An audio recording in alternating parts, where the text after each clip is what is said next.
હમણાં થોડાક દિવસ પહેલાની જ વાત છે. મારા મમ્મી અને એમના ગોપી મંડળ વાળાએ શ્રીમદ ભાગવત સપ્તાહ બેસાડી હતી.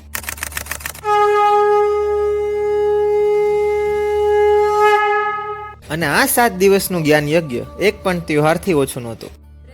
બલરામજીનો જન્મ થાય 7મા વર્ષે બોલે શ્રી બલરામ ભૈયા. અને હવે જેની રાહ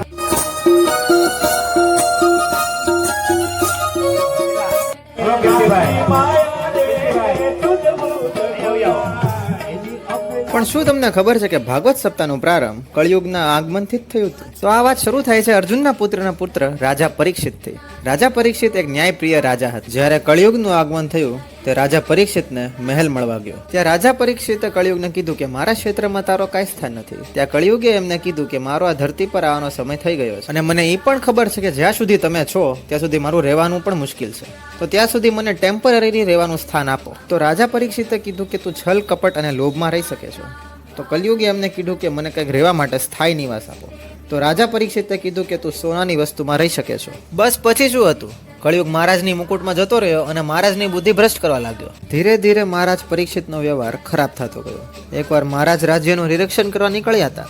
એમને જંગલમાં એકવાર શમિક ઋષિ તપસ્યા કરતા દેખાણ અને પરીક્ષિત મહારાજ તો કલી રાક્ષસના વશમાં હતા. તો એમણે એ ઋષિની તપસ્યા ભંગ કરવા માટે એમના ગળામાં સાપ ફેંકી દીધો. હવે આ બધું જોઈને શમિક ઋષિના પુત્ર શૃંગી ક્રોધિત થયા અને એમણે મહારાજને શ્રાપ આપ્યો.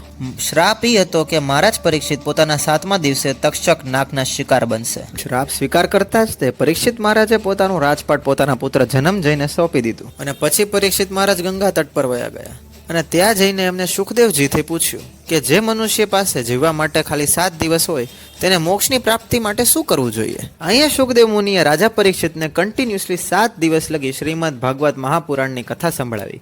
આ કથાના શ્રવણથી મહારાજ પરીક્ષિતને મોક્ષ પ્રાપ્ત થયો અને રાજા પરીક્ષિતના મૃત્યુ પછી ભાગવત સપ્તાહનો પ્રારંભ થયો અને કલયુગનો પણ આગમન થયો.